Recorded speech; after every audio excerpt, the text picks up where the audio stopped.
What is going on? It's your man Micah back with another video. Back here to discuss, after a week, how has it been using that Google Pixel 7 Pro, baby. Oh, all right, Google Assistant, relax. It's been a joy to use. I almost feel like there may have been a little subtle animation for the fingerprint unlock. I don't know if you guys got to see that. I'm gonna show you guys again right here. Let me see if I can, let's see.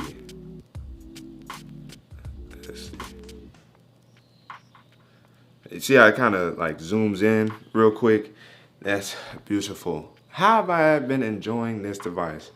Well, I'll tell you what, it's been fantastic to use. I've still been getting subtly used to the Pixel ecosystem because there are some things that are just different, such as even spacing with some of the widgets has been a little bit annoying, but I found some workarounds with it. Of course, you can turn off at a glance, which really just eliminates the weather in the top, widget pane for at a glance, and then any information that comes in no longer displays up there. Not a big deal.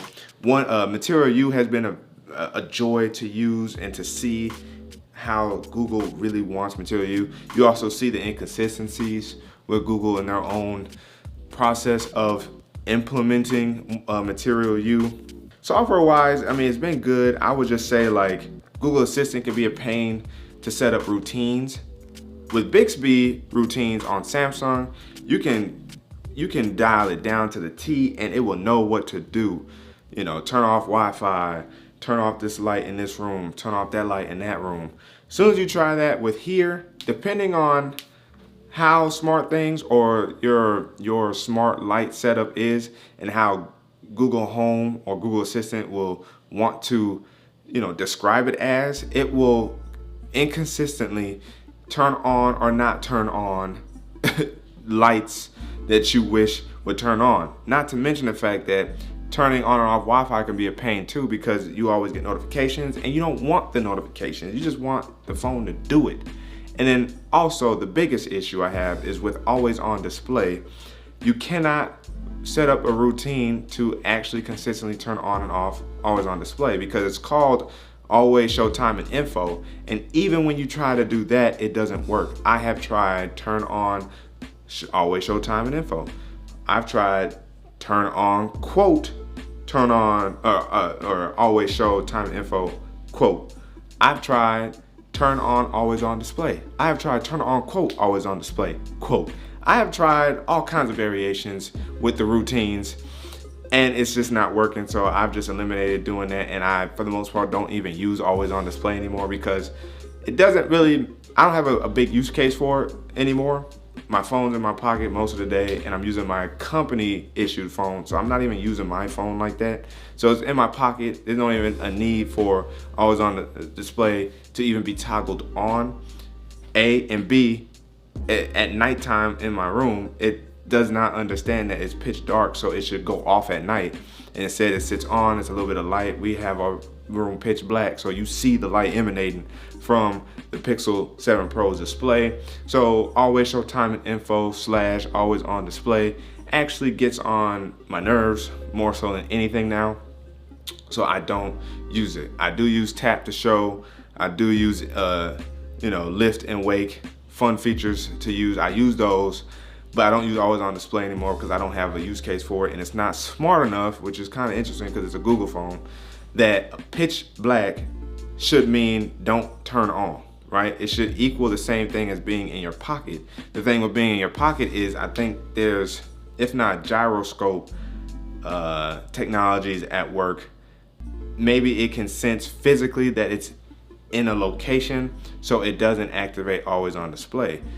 It should also be able to read through machine learning AI if it's pitch dark, don't turn on always on display, because that means it's kind of emulating a similar environment as being in a pocket or bag or a closed environment. It's dark, so there's no need for you to be on. So those are some of the quirks that I've had to find workarounds or just accept I can't get the function that well on here.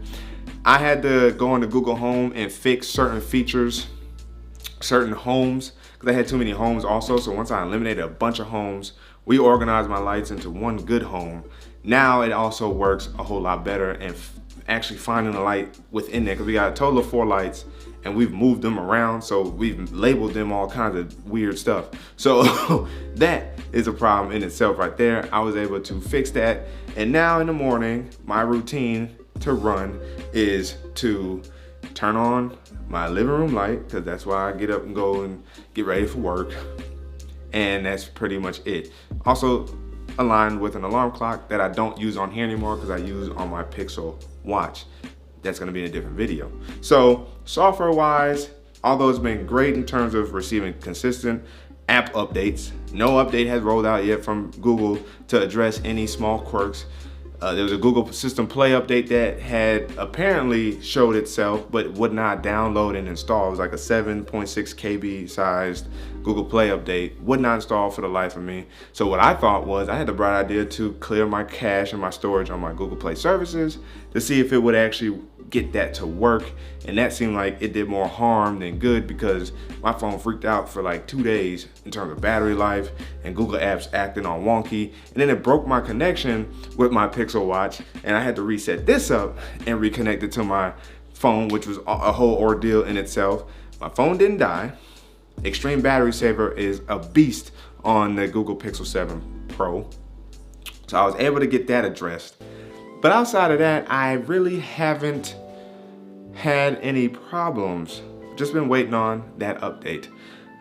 Fitbit, which probably will be more suited for my Pixel Watch video, has been fine as well. That broke when I did the Google Play services thing too, oddly enough, but I'll address the Fitbit stuff in the Pixel Watch video 1 week later, so be on the lookout for that. But I have had no problems whenever, I've briefly scrolled on TikTok. Works just like a charm on here. Instagram works like a charm on here. Twitter was having a problem early on, especially when trying to upload photos with the tweet.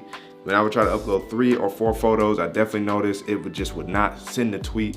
Or if I have completely filled out the tweet up to exactly how many, 0 characters left, as I was going to town on Twitter about this and the watch, it just would not send. It kept failing to send the tweet. So I don't know if there was an update from Twitter that addressed that, because I haven't had any issues from Twitter, but that was an issue on here. I would like to also say that that's pretty much it. Google One is great to go look at storage and get rid of stuff that you may not need on your device or in your Photos app or wherever. I was able to clear out like 20 gigs of storage, getting rid of stuff I just simply didn't need anymore. So, it's really smart from that perspective. Google Chrome has also been a joy to use on here, but I still prefer Samsung Internet just because I have a Samsung tablet and 2 other Samsung phones that I use, and I use their internet. Google Chrome is a beast, but I also like Samsung Internet. So again, widget wise, I've been able to figure out a way around some spacing and to fit my widgets in here correctly. Atom tickets also wasn't working on here. I don't know if that's an app problem and not necessarily a Pixel problem. I like this widget, the battery widget, so it lets you know, you probably can't even see that, but it lets you know, depending on how many Pixel devices you have that's connected, it lets you know the battery life of those. So if you have the Pixel Buds A or Pixel Buds or Pixel Buds Pro, the Pixel Watch, or probably whatever watch is connected, and then of course the phone's battery, it lets you know what the battery is like. This time I took the phone off the charger earlier this morning, around 7 a.m.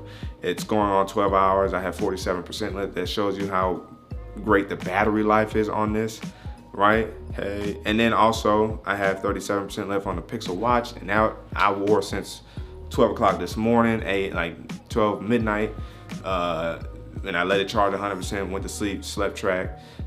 Again, I'm gonna leave that in another video for the Pixel Watch, but you see I'm pretty high on the Pixel Watch despite my earlier concerns.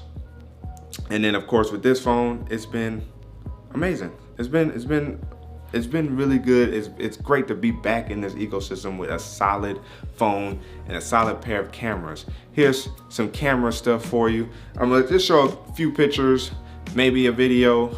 If I don't show a video, it's because I'm gonna do a dedicated video showing you the Pixel 7 Pro's, capabilities. Took great photos when I was in the grocery store. Took great zooming based pictures using all the lenses, and then even you know, maxing out, zooming in to 30 times, I think it was, to get a great shot of a bucket on top of a structure that was being built. Cameras are magnificent on this device as well, and they're only going to get better over time with pixel drops or pixel feature drops rather, and camera improvements. So something I'm looking forward to. And as you guys can see, I keep resting my hand right here. It's been great. The double tap on the back to open the G wallet also been great, although it's been very easy to use from my watch. So to be truthful, I might change that to something else. I don't know yet. I've also been tempted to change it to settings, and I can just remove the settings icon down at the bottom and put something else there. I'm all over the place right now, and I'm glad that I have that functionality with this device. Hardware wise, it has stood together. This phone has slid off many different surfaces and has lasted no bumps or bruises. Any scratches has been along the gold visor, but those scratches kind of add a little bit of uniqueness to it, to tell you the truth. And maybe it's because they're not egregious. They almost look like they could have came with it, and it looks like it's kind of flesh with the brush, aluminum on the gold visor, but it looks good. I'm not mad at it. I might still put a skin on it, and I might go black skin, just get that black and gold look, you know what I'm saying? But overall, again, very solid, very nice. I love the weather widget on here because you get the high and the low for the day. And if I really wanted to use this feature, I could just expand it and make the widget bigger and get like the forecast throughout the day. So the optionalities of the widgets for Google's widgets have been really good. And I'm looking forward to what this phone will be like in another week, another month. So, you know, stay on the lookout for the coverage on the Google Pixel 7 Pro. What are you guys' thoughts? Are you in the Google Pixel ecosystem? Have you tried the 7 series out yet? Are you on the 6 series? How do you feel about Android 13, Android 12, Google's mindset around the software, and some things that you may be looking forward to in the future? The comment section is open for discussion. But again, as always, if you guys haven't already, make sure to hit the like button, subscribe to the channel, hit the notification bell for my videos. So we sit back, chillax, see what's cracking. But your man Micah signing out to the next video. Wait, oh.